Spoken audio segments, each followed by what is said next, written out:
Hello, and how are you this lovely Thursday afternoon? It's Thursday. I know what I'm talking about.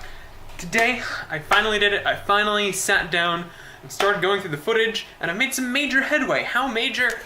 The wedding vlog is actually pretty much done.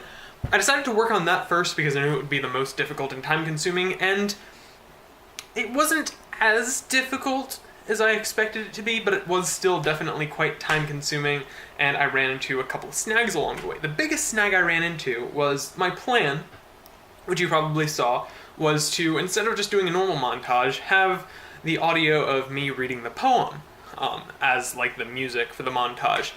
Problem I ran into was the footage of the wedding. The audio is kind of poop.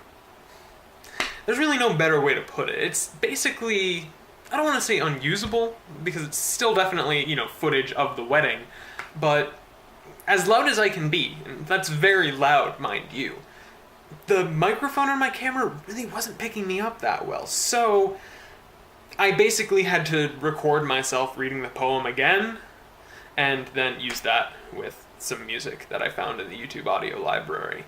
Not optimal, but I think it works really well, and I am happy with how it turned out, ultimately. Could it have been better? Probably, but I'm not unhappy with it. Unfortunately, in order to actually finish the vlog, I actually need to finish the day before. I just decided to start on this because, like I said, it was the most time-consuming, but it didn't take as long, and it wasn't as hard as I expected, so hopefully I'll be able to breeze through the rest of the month so far. It's only 5 vlogs, and with the biggest one out of the way, who knows? I might even be done by the end of the day. Probably not.